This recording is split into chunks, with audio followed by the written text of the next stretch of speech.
귀한 찬양 감사드립니다.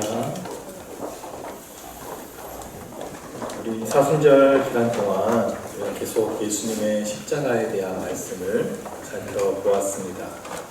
십자가는 우리가 죄인이라는 사실을 알게 합니다. 하나님은 우리의 죄를 심판하셔야만 한다는 사실을 우리 십자가를 통해 보여주셨습니다. 또한 그 심판이 얼마나 참혹한 것인지 예수님의 그 참혹한 십자가를 통해 우리에게 직접 보여주셨어요. 또한 그 십자가에서 우리의 죄악을 깨끗이 씻어주심으로써 우리를 향한 하나님의 무한한 사랑을 보여주셨습니다. 십자가는 심판의 참혹함과 하나님의 뜨거운 사랑을 알게 합니다. 십자가는 우리를 자유하게 합니다. 스스로의 노력으로 의롭게 되려는 그 강박에서 우리를 자유롭게 합니다. 힘겨운 종교 생활을 감당해야 되는 그 율법에서 벗어나서 하나님의 사랑 안에서 자유함으로 주님을 따르게 하는 것입니다. 십자가에 우리의 육체를 못 박으면 많은 열매를 맺게 됩니다. 하늘의 밀알이 땅에 떨어져 많은 열매를 맺게 되는 것과 같습니다. 특별히 우리 육체를 못 박으면 예수님께서 내 안에 사시게 됩니다. 나의 인격에 예수님의 인격이 나타나는 열매를 맺습니다. 그러기 위해서 우리는 자기 십자가를 져야 합니다. 내 안에 죄악을 십자가에 못 박을 때 예수님의 인격이 나타나게 되죠. 그 내가 맺는 열매, 내 인격에서 나타나는 예수님의 인격을 통해 내 주변 사람들이 예수님을 알게 됩니다. 예수님의 인격을 통해 위로받고 희망을 얻게 되죠. 또한 나의 희생으로 내 가정과 내 주변에 구원이 임하게 되는 것입니다. 오늘도 십자가에 대한 말씀을 전할 텐데요. 자, 우리가 이제 고난주간을 맞이하게 됩니다. 예수님의 십자가에 대해서 묵상하는 그 마지막 주간이죠. 자기 십자가를 지고 가야 하는 우리의 삶의 자세에 대해서 좀 더 깊이 살펴보려고 합니다. 사실 우리가 십자가를 지고 간다라고 하는 것이 좀 쉽지 않은 일입니다. 아니죠. 매우 어려운 일입니다. 인간이 당할 수 있는 그 가장 큰 고통, 그 십자가의 고통은 그러한 극심한 고통이었습니다. 예수님께서 십자가 지실 때를 살펴보면 예수님께서 십자가를 지고 골고다 언덕을 오르셨죠. 보통 성화나 영화에서 보는 것처럼 이 십자가 전체를 지고 올라가신 건 아니었어요. 세로축은 골고다 언덕에 있고요. 양팔이 달릴 가로축만을 지고 올라가게 됩니다. 그런데 이 가로축만 해도 길이가 1m 80에 이르고요. 무게가 40kg 정도 됩니다. 사람들로부터 온갖 조롱과 멸시를 당하시면서 그것을 지고 그 골고다 언덕까지 오르셔야 돼요. 그 후에 두꺼운 목을 손목 뼈 사이에 박아서 기둥에 매달게 되죠. 그러면 호흡이 곤란해지면서 탈수나 질식으로 서서히 죽음에 이르게 됩니다. 가장 치욕적이면서도 잔인한 처형 방법이죠. 예수님께서는 우리를 위한 사랑으로 이 십자가의 고통을 묵묵히 견뎌냈었습니다. 그런데 예수님께서 이 십자가 위에서 단 한마디의 고통스러운 절규를 하시죠. 엘리 엘리 라마 사박다니, 나의 하나님 어찌하여 나를 버리셨나이까. 이 말씀은 사실 시편 22편의 첫 구절이에요. 시편 22편은 다윗이 극심한 고통에 있을 때 하나님께 부르짖은 시입니다. 분명한 것은 예수님께서 이 다윗의 고통이 담긴 이 시를 암송하시면서 고통 가운데 부르짖으셨다는 거예요. 근데 이 부르짖음은 단순히 육체적인 고통 때문만은 아니었어요. 어찌하여 나를 버리셨나이까? 라는 부르짖음처럼 지금 예수님은 하나님께 버림받은 것에 대한 고통이 너무나 컸던 것입니다. 예수님은 일평생 하나님과 동행하신 분이십니다. 그의 평생에 하나님과 떨어진 적이 단 한 번도 없으세요. 근데 십자가를 지신 그때에 하나님께서는 우리 모두의 죄악을 예수님에게 담당시키셨어요. 하나님은 죄와 함께 하실 수 없는 분입니다. 죄로 인해 하나님과 분리된 우리를 위해서 예수님께서 우리 죄를 대신 지시고 하나님과 분리되신 거예요. 원래 우리 인간도 그렇게 창조되었습니다. 하나님을 떠나서는 단 한순간도 살아갈 수 없는 존재가 우리 인간이었어요. 그런데 죄로 인해 타락한 이후에 이제 하나님을 떠나서 사는 게 너무 익숙해져 버린 거예요. 하나님을 떠나서 내 마음대로 사는 것이 더 행복하다고 착각하며 살아갑니다. 사실 하나님을 떠난 것에서 모든 고통이 오는데도 말이죠. 예수님은 지금 하나님과 단절된 그 고통을 느끼고 계신 거예요. 하나님과 우리 사이에 막힌 담을 십자가로 허무셨어요. 죄악의 늪에 빠져있는 우리를 위해서 자신의 몸을 던져 건져내셨습니다. 그리고 우리와 다시 함께 하시기 위해서 성령님을 보내신 것이죠. 이 고난주간을 시작하면서 십자가의 은혜를 더욱 깊이 경험할 수 있게 되기를 바랍니다. 그 고난을 묵상하고 감사하고 경건 생활에 힘쓰는 것을 넘어서서 하나님과 함께하는 삶, 십자가를 지고 주님을 따르는 삶의 결단을 할 수 있게 되기를 간절히 원합니다. 사실 이 많은 그리스도인들이 주님을 따라 살아가고 싶다라는 마음은 있을 수 있어요. 그런데 그게 참 쉽지 않죠. 왜냐하면 누구든지 나를 따라오려거든 자기를 부인하고 자기 십자가를 지고 나를 따를 것이니라. 이 주님을 따르는 삶은 십자가를 지고 가야 하는 희생이 있기 때문에, 그 길에 많은 고난이 놓여있기 때문입니다. 많은 사람들이 십자가보다는 영광을 원하고 축복받기를 원합니다. 어려움과 고난은 좀 쉽게 통과했으면 좋겠고 복된 삶을 좀 길게 누리기를 다 원하죠. 그러나 예수님은 그 영광에 들어가기 위해서는 반드시 그 십자가의 길을 걸어가야만 한다고 말씀하시는 거예요. 십자가를 통과해야 면류관이 있고 영광이 있고 은혜와 복이 있는 것입니다. 예수님의 제자들은 예수님을 따라가기만 하면 그 뒤에 굉장한 명예와 영광이 주어질 줄 알았습니다. 그러나 전혀 뜻밖으로 예수님은 가장 수치스러운 십자가의 죽음을 당하셨어요. 제자들이 그 순간에 하나같이 예수님을 버리고 뿔뿔이 흩어집니다. 예수님은 한없는 사랑을 베풀어줬던 그 제자들로부터 배반을 당하셔야 됐고 하나님 아버지로부터도 외면을 당하시고 그렇게 쓸쓸히 십자가에서 숨을 거두셨어요. 그러나 그 골고다 언덕이 예수님에게 그렇게 적막하지만은 않았습니다. 예수님 옆에는 끝까지 예수님의 십자가 옆을 지켰던 숨은 제자들이 있었기 때문입니다. 예수님을 대신해서 십자가를 지고 간 사람이 있었어요. 갈릴리에서부터 예루살렘까지 내려와 많은 여인들이 그 십자가의 예수님 곁을 지켰습니다. 그리고 평상시에는 전혀 나타나지 않았던 아리마대 사람 요셉이 예수님의 장례를 도맡아 치루어드립니다. 예수님의 12제자들이 십자가를 피했다면 이들은 십자가를 따른 자들입니다. 오늘 이들의 모습을 돌아보면서 우리도 십자가를 피하는 나약한 신자에서 벗어나서 각자 자기 십자가를 지고 주님을 따르는 참 제자가 될 수 있게 되기를 간절히 축원합니다. 자, 먼저는 억지로 십자가를 지고 간 사람이 있습니다. 바로 구레네 시몬입니다. 원래 십자가에 못 박히게 되는 그 죄수는 자기가 못 박힐 그 십자가를 지고 사형장까지 가야 됩니다.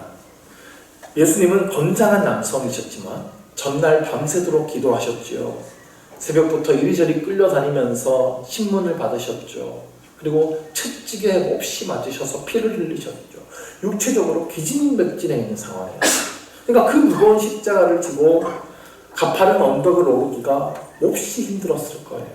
아마 가시다가 몇 번이고 넘어지지 않았겠나 생각됩니다. 그때 마침 구레네 사람인 시몬이 지나가고 있었어요.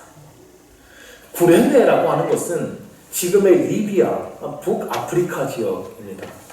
그래서 이 사람이 흑인이 아닐까 생각도 되지만 시몬이라는 이름은 정확히 유대인의 이름이에요. 그러니까 유대인인데 이 구레네 지방으로 이주해서 살고 있던 사람일 겁니다. 그가 이 6월절을 맞이해서 명절을 지키기 위해서 이 예루살렘의 순례길을 오지 않았겠나 생각됩니다. 그가 지나가다가 우연히 그냥 예수님께서 십자가를 지고 가는 것을 구경하고 있었어요. 그런데 갑자기 로마 병정이 그를 억지로 잡아다가 예수님의 십자가를 대신 지운 겁니다. 당시에 로마 군인은요, 필요하면 어떤 사람이라도 불러다가 그냥 일을 시킬 수 있는 권한이 있었어요. 그러니까 아무나 잡아다가 아무 일이나 시킬 수 있었다는 거예요. 근데 예수님께서 40kg짜리 나무를 지고 가다가 자꾸 쓰러집니다. 근데 사형 장소까지는 어떻게든 이 십자가 나무를 지고 올라가야 되거든요.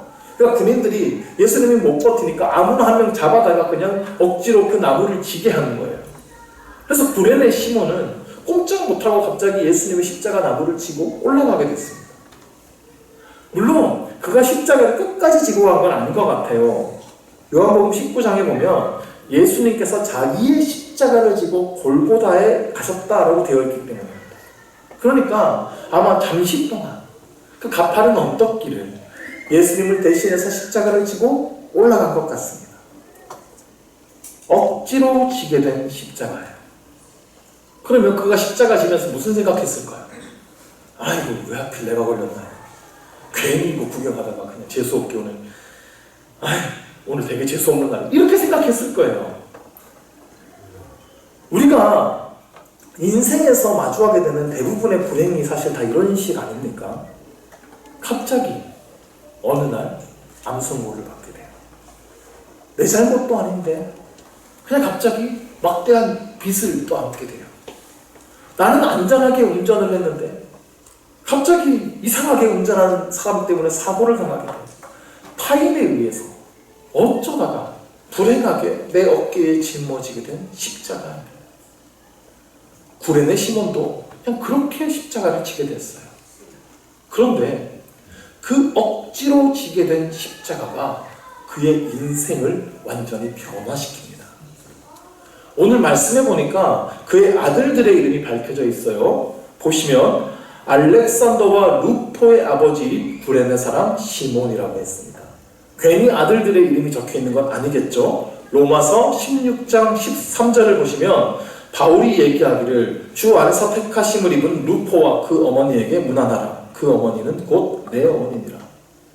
이 말씀은 사도 바울이 로마 교회 성도들에게 문안하는 부분인데 거기에 루포의 이름이 등장합니다. 그러니까 구레네 시몬의 아들이 후에 이 로마 교회에서 중요한 인물이 되어 있는 것을 보게 되죠. 그리고 그의 어머니, 그러니까 루포의 어머니니까 구레네 시몬의 아내죠. 그 아내를 가리켜 바울이 내 어머니다라고 부릅니다. 그러니까 실제 어머니가 아니라 바울이 어머니라고 부를 만큼 바울과 매우 가까운 사이라는 거예요. 그러니까 이들 가족이 바울의 사역에 있어서 매우 중요한 인물이었다는 것을 알 수 있습니다. 또한 이 구레네 시몬의 식구들이 이 로마 교회 안에서 아주 중요한 역할을 하고 있었던 것을 알 수 있죠. 그러면 어떻게 이렇게 되었는지는 우리가 충분히 짐작해 볼 수 있습니다. 구레네 시몬이 처음에는 억지로 십자가를 졌어요. 그런데 그것 때문에 예수님을 그 누구보다 가까이 대할 수 있었던 거예요. 십자가를 지고 가시는 그 예수님의 숨결을 그의 피부로 느낍니다. 그 고통스러운 십자가를 지고 가는 길인데 그것은 자신의 죄 때문이 아니라 우리의 죄를 대신 지고 가는 십자가이기에 그는 억울해하지 않아요. 반드시 내가 이 십자가를 지고 이 길을 걸어가 내가 죽어야만 한다는 그 예수님의 마음, 예수님의 그 뜨거운 사랑을 그가 가장 가까이에서 만나게 된 겁니다. 그 예수님의 얼굴 표정, 그 예수님의 마지막 말씀들을 누구보다 가까이에서 들었을 거예요. 그는 결국 예수님의 죽으심과 그리고 부활과 승천까지 다 목격하지 않았겠습니까? 그래서 그가 예수님을 믿게 된 거예요. 자기 집안 식구들에게도 그 예수님을 전하였을 겁니다. 처음에는 억지로 진 십자가였는데 그것이 그의 가정을 구원하는 십자가가 되었고, 처음에는 그냥 불행하게 재수없게 지게 된 십자가라고 느꼈던 그 십자가가 나중에는 영광의 십자가가 된 것입니다. 오늘 우리도 이 구레네 시몬처럼 내가 원치 않는 십자가를 억지로 질 때가 있습니다.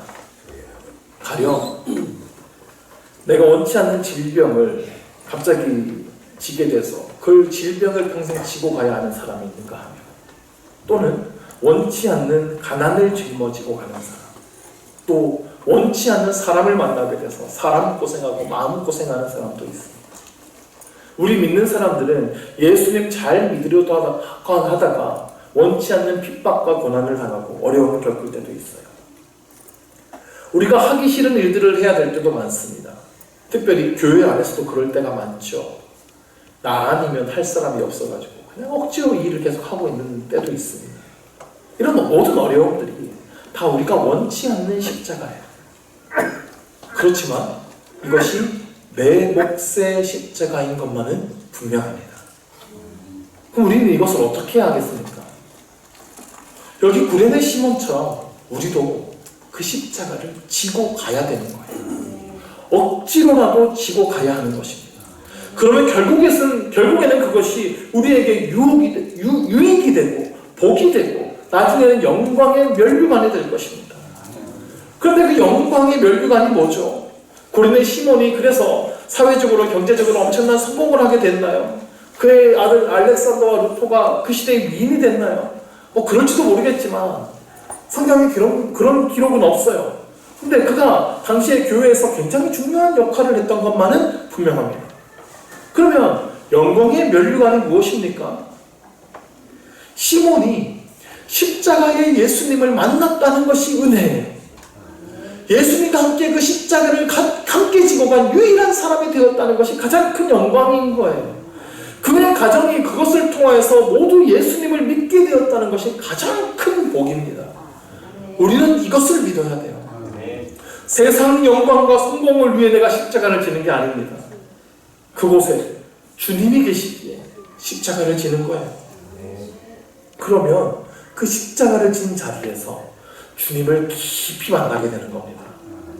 남들은 경험할 수 없는 가장 깊은 은혜를 그 십자가의 길에서 경험하게 되는 것을 믿으시기 바랍니다. 그뿐이겠습니까? 주님은 그 십자가를 지고 가는 자의 삶을 반드시 책임져 주십니다.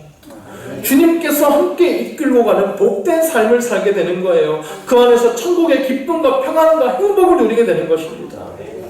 더 나아가 천국에서 영원한 면류관과 상급을 예비해 주실 것입니다.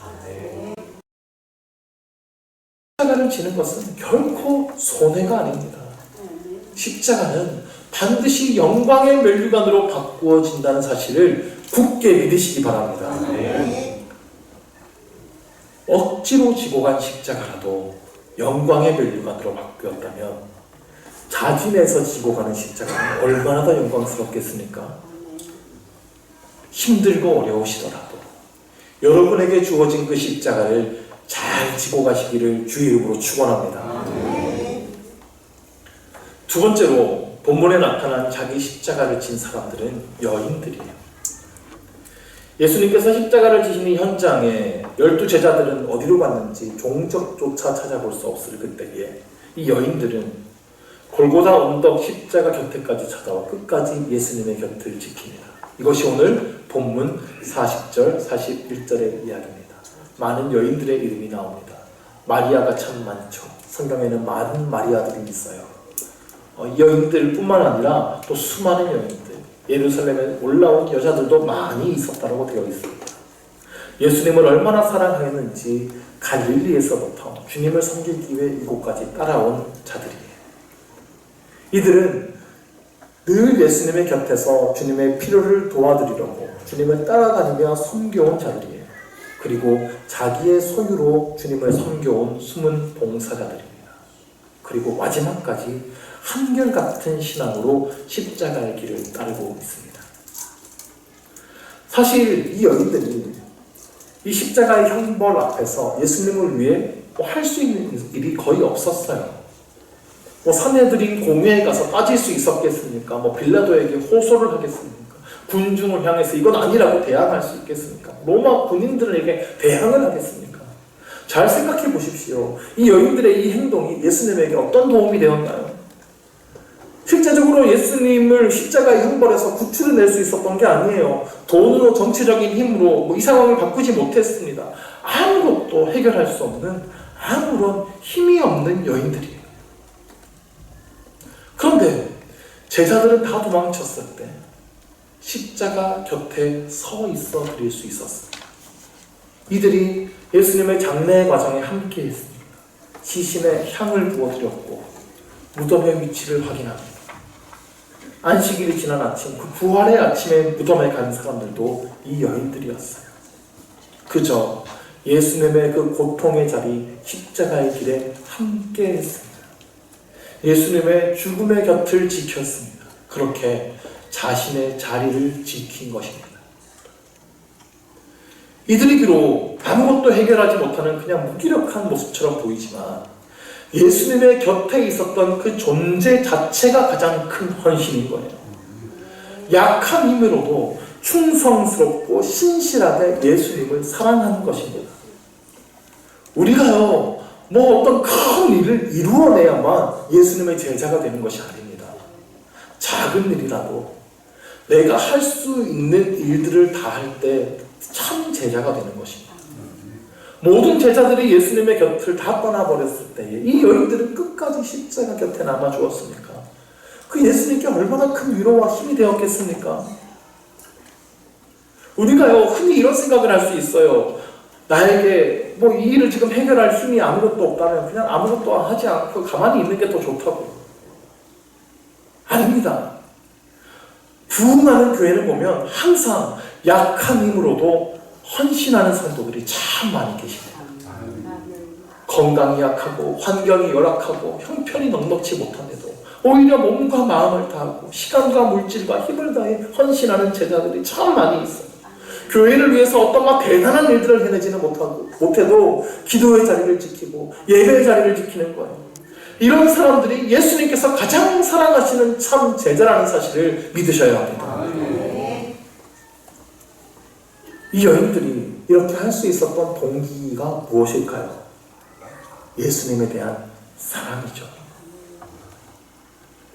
제자들은 예수님이 잡혀가시자 자신들도 다 잡혀갈까봐 도망갔습니다. 그럼 이 여인들에게는 두려움이 없었을까요? 이 일로 인해 나도 잡혀가지 않을까? 나도 죽임을 당하지 않을까? 두려울 겁니다. 그런데 어떻게 끝까지 예수님의 곁을 지킬 수가 있죠? 이런 말이 있습니다. 여자는 약하지만 엄마는 강하다. 왜요? 여인은 힘도 약한 게 맞아요. 그리고 두려워하는 게 많을 수도 있습니다. 그런데 내 아이를 지키기 위한 그 사랑의 힘이 그 모든 약함과 두려움을 극복하게 하는 것입니다. 이 여인들은 죽음에 대한 두려움보다 예수님에 대한 사랑이 훨씬 더 컸던 것입니다. 그러므로 정말 중요한 것은 사랑의 크기예요. 예수님에 대한 사랑의 크기가 중요한 거예요. 가진 힘은 약합니다. 그러나 예수님에 대한 사랑은 큽니다. 이러한 사람들이 예수님을 끝까지 따르는 참된 제자가 되는 것입니다. 우리가 지금 고난주간을 보내면서 예수님의 십자가를 묵상하고 있는데요. 여러분의 가슴 속에는 그 십자가에 대한 감격의 눈물이 있으십니까? 그 예수님에 대한 뜨거운 사랑이 여러분의 가슴 속에 있으십니까? 여러분에게 십자가에 대한 감격과 예수님에 대한 사랑이 있다면 우리에게 주어진 십자가를 감사함으로 집어갈 수 있을 것입니다. 두려워하지 아니하고 담대하게 그 십자가를 감당할 수 있을 것입니다. 헌신은요, 무엇이 있어야 되는 게 아니에요. 젊고 건강해야만 봉사하는 게 아니에요. 환경이 좋아야 헌신하는 것도 아니더라고요. 비록 나는 약하고 부족해도 주님을 사랑하는 뜨거운 사랑만 있다면 충분한 것입니다. 혹시 내 마음을 돌아보시면서 나에게 주어져 있는 그 십자가에 대한 불평, 불만이 있다면 여러분의 마음을 한번 점검해 보시기를 바랍니다. 내 안에 십자가에 대한 감격이 있는가? 예수님에 대한 사랑이 있는가? 점검해 보십시오. 그리고 다시 그 뜨거운 감격과 사랑을 회복시켜달라고 간구하시기를 바랍니다. 주를 향한 뜨거운 사랑이 회복되어질 때에, 그 사랑이 우리 모든 마음을 뒤덮을 때에 우리는 십자가의 길을 감사함으로 내딛게 될 것을 믿습니다. 마지막으로 중요한 순간에 중요한 역할을 한 사람이 있어요. 예수님께서는 금요일 오후 3시경에 돌아가십니다. 그러므로 한 가지 다급한 문제가 따르게 되었어요. 약 3시간 뒤면 유대인의 안식일이 됩니다. 유대인의 하루는 저녁에 시작됩니다. 그러니까 우리는 아침이 돼야 하루가 시작되지만 유대인들은 해가 지는 저녁이 되면 다음 날로 계산됩니다. 예수님은 금요일 저녁에 십자가에 못 박히셨기 때문에 해가 지면 안식일이 되는 거예요. 그리고 유대인들은 안식일이 되면 어떠한 일도 하지 않습니다.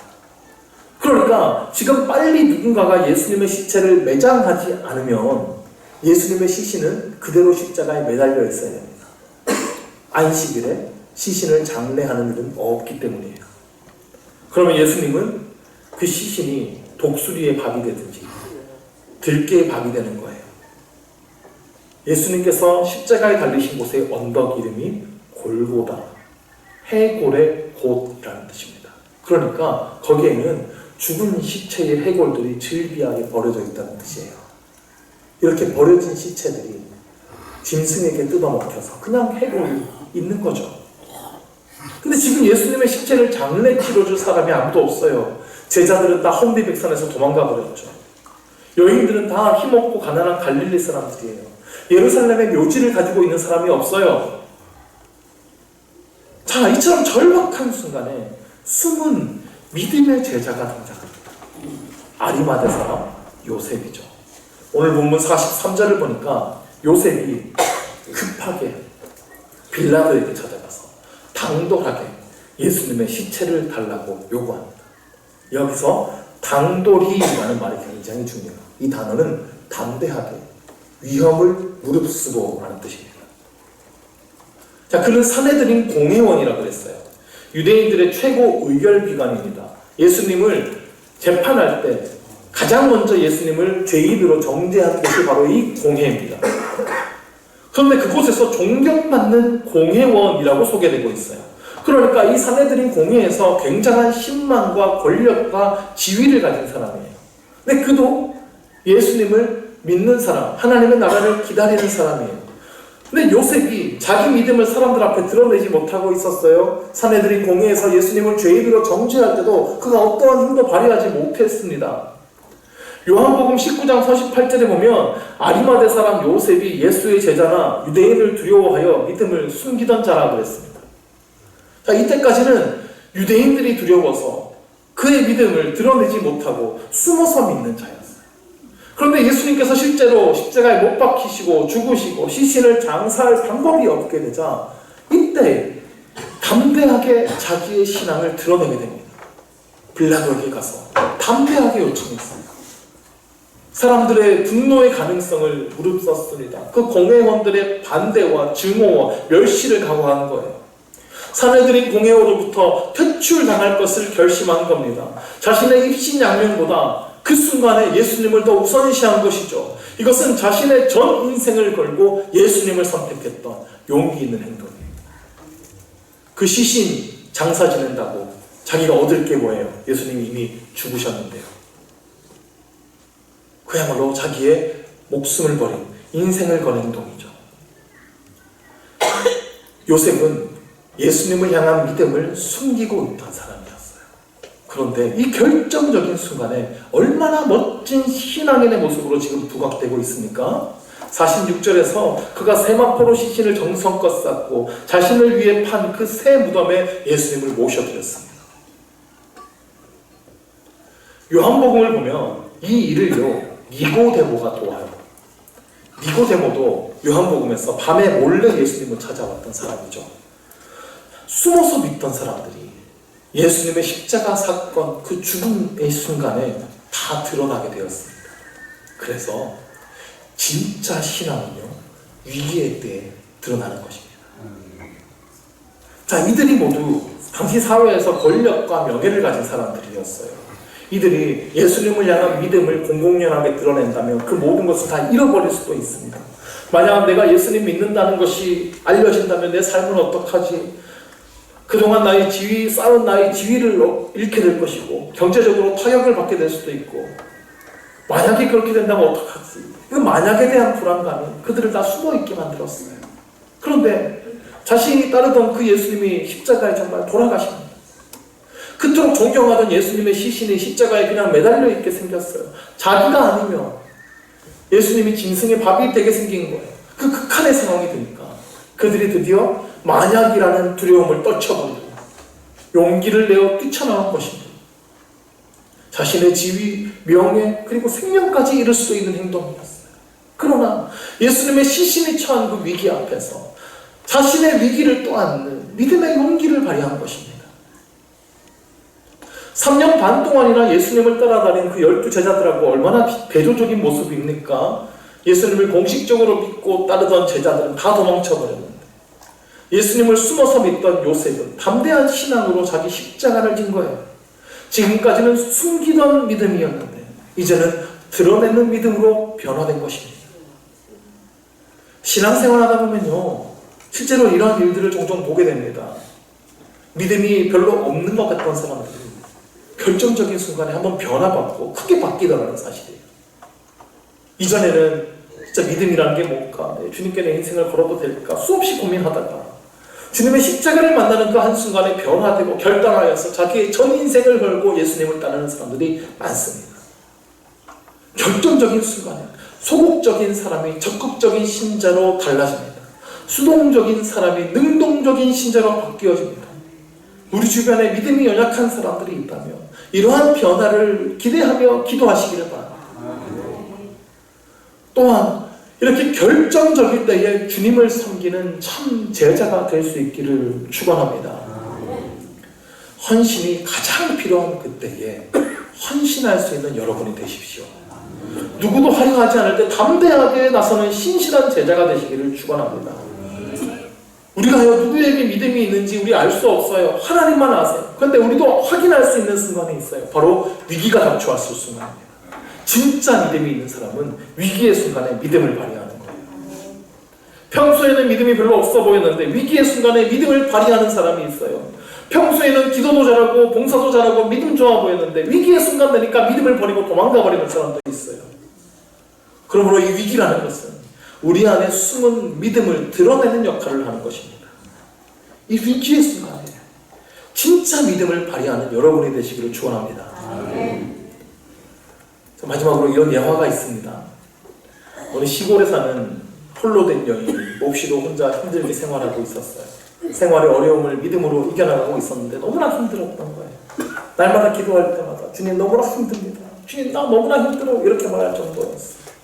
어느 날 그녀가 밤에 꿈을 꿉니다. 그녀가 커다란 십자가를 지고 질질 끌고 가고 있어요. 그때 예수님을 만나게 됐어요. 주님 너무나 힘들어요. 주님 목 수지지 않습니까? 이 십자가 좀 잘라주십시오. 예수님께서 빙그레 웃으시면서 그 십자가를 작게 잘라주셨대요. 꿈속에서 3번씩이나 자기 십자가를 조금만 더 작게 잘랐어요. 조금만 더 작게 잘라주세요. 잘랐습니다. 그러던 중에 눈앞에 이제 요단강이 보입니다. 사람들을 보니까 그 커다란 십자가를 강에 텅 놓더니 십자가를 다리 삼아 건너가는 겁니다. 근데 자기의 십자가는 손 안에 들어올 정도로 너무나 작았던 거예요. 건너갈 수가 없어요. 그때 그 여인이 꿈에서 깨어났다고 합니다. 여러분에게도 지워진 짐들이 있겠죠. 더 이상은 감당하기 어려운 어떤 힘든 일일 수도 있고요. 정말 보기 싫은 어떤 사람과의 인간관계일 수도 있습니다. 그것이 여러분에게 주어진 십자가라고 합시다. 그런데 여러분의 손에 톱이 쥐어지고 그것을 잘라버려도 된다고 하면 어떨까요? 자를 수만 있으면 당장이라도 잘라버리죠. 그런데 그것이 여러분이 반드시 건너야 하는 그 다리의 부품이라면 절대 자르지 못할 것입니다. 우리가 지고 가야 하는 십자가는 바로 그런 것입니다. 우리가 그토록 회피하고 싶던 고난이 사실은 우리의 미래를 위한 도구가 된다는 사실입니다. 여러분은 혹 여러분의 십자가를 잘라달라고 기도하고 계시지는 않았습니까? 그 십자가를 스스로 자르고 계시지는 않습니까? 오히려 그 십자가를 회피하고 계시지는 않습니까? 여러분에게 지워진 십자가는 충분히 감당할 수 있는 여러분에게 맞춤 제작된 구원의 다리임을 믿으시기 바랍니다. 여러분에게 꼭 필요한 십자가입니다. 기억하십시오. 내가 피하려고 했던 그 고난과 헌신의 자리가 훗날 여러분의 인생의 거대한 구렁텅이를 만났을 때 그것을 건너게 할 유일한 다리가 된다는 사실입니다. 우리를 복의 길로 인도할 십자가입니다. 억지로 십자가를 지게 될지라도 묵묵히 지고 가시기를 바랍니다.